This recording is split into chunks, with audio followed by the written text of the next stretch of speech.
입체파 C. 큐비즘이라고도 부르는 입체파는 파리에서 일어났던 미술 혁신 운동이었다. 후기 인상주의 화가인 세잔이 사물의 기하학적 분석과 다양한 시점의 적용을 도입한 이래로 이를 계승하고 발전시킨 것이 큐비즘이다. 대표적인 작가로서는 피카소가 있다. 그는 어릴 때부터 그림에 대한 소질이 남달랐는데 10대 후반기에 이미 고전주의 미술 양식에 익숙해 있었다고 한다. 그런 까닭에 그가 처음 입체주의적 그림을 그렸을 때 주변 사람들은 크게 걱정했다. 다양한 관점의 대상을 하나의 화폭에 담은 결과물은 너무나 기괴했고 기존의 예술에 대한 관념으로는 이해하기 어려웠기 때문이다. 하지만 결과적으로 피카소는 사람들이 우려와는 달리 새로운 미술 양식을 여한 세계적인 예술가로 인정받는다. 그의 대표작으로는 입체파의 시작을 선언하는 작품인 아비뇽의 처녀들과 게르니카가 있다. 특히 게르니카는 자신이 고국 스페인이 내전을 치르고 있던 당시에 나치가 게르니카 지역을 폭격한 사건을 담고 있다. 당시 스페인은 자본주의와 공산주의의 대립이 치열했는데 자본주의를 옹호하는 우파 프랑코파를 독일과 이탈리아가 지원하고 공산주의를 옹호하는 좌파 인민전선을 소련이 지지하는 상황이었다. 피카소가 나치 폭격에 분노한 것은 이념적인 지향성 때문이 아니라 나치 폭격이 군인이 아닌 민간인에게 향했다는 점 때문이었다. 흑백으로 그려진 그림은 사람들이 절규하는 모습과 분절된 신체들이 커다란 화폭에 분산되어 구성됨으로써 전쟁의 참상이 강렬하게 느껴지는 걸작이다. 추상미술 C. 입체주의는 그림의 대상을 분석하고 새롭게 재구성한다는 점에서 획기적이었으나 어쨌든 특정 대상을 그린다는 점에서는 구상미술이 오랜 전통을 따르고 있었다. 그런데 20세기 무렵 아예 그림의 대상을 그림에서 제거하는 추상미술의 화풍이 탄생했다. 추상미술의 탄생으로 미술은 이제 구상미술과 추상미술로 구분되었다. 현대미술에서 처음으로 순수 추상미술이 시작으로 평가되는 화가는 러시아 출생의 칸딘스키다. 그는 실제하는 대상을 화폭에서 완벽하게 제거하고 색이 덩어리와 단순한 선과 면으로 시각적 효과를 강조했다. 그는 색이 영혼이 떨림을 준다고 말할 정도로 대상을 제외한 순수한 추상이 인간의 감정에 강력한 영향을 미칠 수 있다고 생각했다. 추상미술은 세계대전 동안은 주춤하다가 1940년대 이후가 되면 미국에서 추상표현주의로 발전하여 현대미술을 주도한다. 오늘날의 미술, 예술이 주체를 흔들다. 우리는 현대미술이 주요한 두 화풍으로서 입체주의와 추상미술을 살펴보았다. 이 두 회화 양식은 기존의 미술 역사의 연장선에 있다고 볼 수 있다. 그 연장선이란 회화의 대상에 대한 변화와 소멸이다. 미술이 역사에서 새로움을 찾는 신호는 언제나 미술이 대상과 관련되어 있었다. 대상이 선택과 표현이 역사가 미술이 역사라 해도 과언이 아니다. 이제 미술은 갈 때까지 갔다. 그림이 대상을 없앴는데 더 이상 뭐가 남아있겠나. 하지만 미술이 대상이 극단적으로 사라졌다 해도 현대 미술의 본질인 새로움에 대한 욕망은 남아있다. 이제 어디에서 새로움을 찾을 것인가? 다시 XC 이야기로 돌아가 보자. XC 사회는 모든 화가가 추상 미술을 하고 있다. 이제 추상은 더 이상 신선하지 않다. XC는 새로운 미술을 위한 고민에 빠졌다. 대상이 없어진 미술계에서 이제 남은 것은 무엇인가? 오랜 생각 끝에 XC는 깨닫는다. 그림이 대상은 사라졌지만 아직 그림을 그리는 주체는 남아있다. XC는 그동안 미술 작품에서 제외되어 있었던 예술 제작 주체로서의 화가를 작품의 일부로 편입시키기로 한다.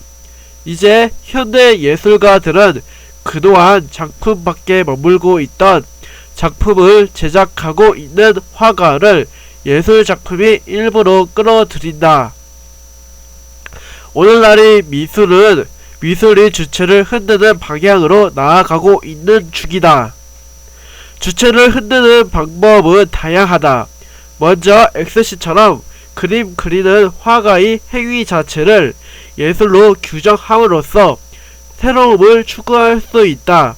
실제로 미국이 추상표현주의를 대표하는 잭슨 폴락은 커다란 천을 바닥에 깔고 자신이 주관이 이끄는 대로 공업용 페인트를 흩뿌렸는데 이후 이러한 작업 방식은 액션 페인팅이라고 불렸고 행위 자체가 하나의 예술이 범위로 평가되었다.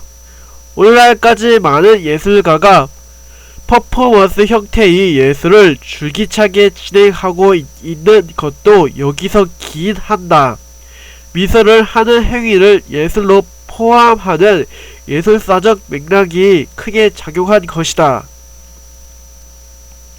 주체를 흔드는 두 번째 방법은 주체를 아예 없애는 것이다. 이를 자동기술법 혹은 자동묘사법이라고 부른다. 주체를 정말로 아예 없앨 수는 없고 이성에 의한 통제를 벗어나 무의식적인 무념무상의 상태에서 손이 움직이는 대로 그림을 그리는 것을 말한다. 독일 출신이 초현실주의자였던 막스 에르스트는 작품 활동 초기에 종이 위에 물감을 짜서 반을 접었다가 펴는 데칼코마니 방법을 사용했는데 이는 작가의 이성적 이식이 작품에 반영되지 않는 자동기술법적 활동이 하나라고 할 수 있다. 어릴 적 미술 시간에 아무 생각 없이 선생님이 시키는 대로 했던 데칼코마니를 통해 우리는 이미 현대 미술이 자동기술법을 채택했던 것이다. 주체를 흔드는 마지막 세 번째 방법은 주체를 집단화하는 것이다. 요즘 미술 전시회에 가보면 예전의 전시회와는 달리 품위 있게 감상할 수 있는 기회가 드물다. 안내하는 사람들이 자꾸만 작품들을 만져보라고 하고 어디 가서 서 있어 보라고 하는 등 감상자가 작품을 경험하고 작품이 일부가 되도록 한다. 미술작품이 하나의 종교적 성물처럼 모셔지던 과거의 전시회와는 다른 모습이다. 이것은 다수가 작품에 참여하고 그로써 작품을 완성해 나가는 과정이다. 오늘날의 예술가들이 이런 프로젝트를 진행하는 것은 예술가라는 주체를 변형시키려는 현대 예술의 맥락을 토대로 한다. 현대 미술을 정리해보자. 지금까지 20세기 미술과 최근 예술의 방향성에 대해서 이야기해보려 해보았다. 이제 현대 미술가들이 무엇을 하려는지 감이 오는 것 같다. 단정적으로 정리하면 현대 예술은 미의 추구라기보다는 새로움이 추구다. 그리고 새로움을 추구하기 위한 방법으로서 우선 예술이 대상을 변화시켰고 다음으로 예술이 주체를 변화시켰다. 그리고 이 책에서는 다루지 않았지만 이와 같이 현대 미술에서 대상과 주체가 탐구되는 동안 일부 예술가들과 평론가들은 예술이 의미를 탐구하는 독자적인 영역을 개척하기도 했다. 현대 예술이 다양성 속에서 예술의 범위를 어디까지로 볼 것인가에 대해 평론가들과 예술가들이 논평과 퍼포먼스로 그 가능성을 탐구하고 있는 것이다.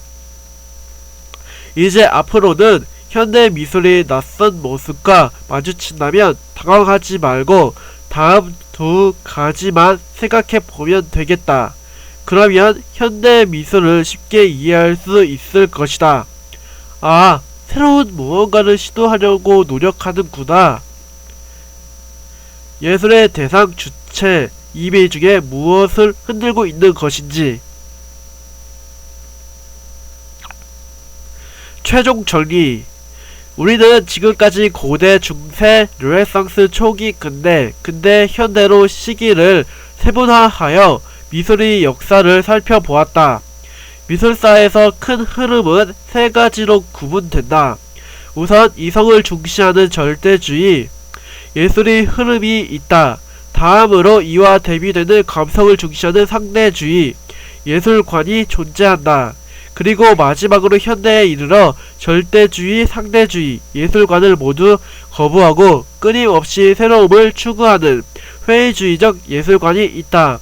우선 이성과 합리성 그리고 완벽한 이성을 추구하는 절대주의적 입장은 그 기원을 고대 그리스 로마에서 찾는다. 이후 종교적 성향이 강했던 중세 그리스도교 미술을 지나 르네상스 미술로 이어진다. 르네상스 미술은 이후 신고전주의로 이어지는데 르네상스나 신고전주의나 모두 고대 그리스 로마의 미술을 이상적인 미술로 상정하고 이를 복구하는 데에 주력한다. 다음으로 이러한 이성주의적 미술에 대한 반발로 개인이 주관과 감성을 중시하고 변화하는 세계를 화폭에 담으려는 상대주의적 입장이 있다. 르네상스 시기에 등장한 바로크 로코코 미술은 이성적인 르네상스 미술의 반기를 들고 우연하고 화려한 미술을 추구한다. 이러한 감성 중심의 미술은 이후 낭만주의로 이어져 개인이 감성을 강조한다. 근대에 이르면 낭만주의의 비현실성에 반발하여 삶이 현실을 미술의 대상으로 하는 사실주의가 탄생하고 동시에 고전주의와 낭만주의의 무거움과 역사성에서 벗어나 순간의 인상을 포착하려는 인상주의가 등장한다. 인상주의는 이후 후기 인상주의의 대표적인 화가인 세잔에 이르러 미술의 대상을 분석하고 관점을 다양화함으로써 현대 미술이 탄생할 요인을 마련한다. 현대에 이르러 미술은 더 이상 이성적 절대주의와 감성적 상대주의의 싸움이 아니라 예전 것들을 파괴하고 새로운 것들을 실험하는 회의주의적 장으로 바뀐다. 세잔이 예술적 전망을 이어받아 입체파가 등장하고 입체파가 대상을 해체함으로써 새로움을 추구했던 방식은 더욱 극단화되어 추상미술이 자리 잡을 수 있는 토대가 된다. 오늘날에는 예술이 대상에 대한 분석과 해체를 넘어 예술이 주체로서의 예술가를 대상화, 속어, 집단화하는 방향으로 새로움이 실현되고 있는 상황이다. 지금까지 미술 흐름을 정리해보면 다음과 같다.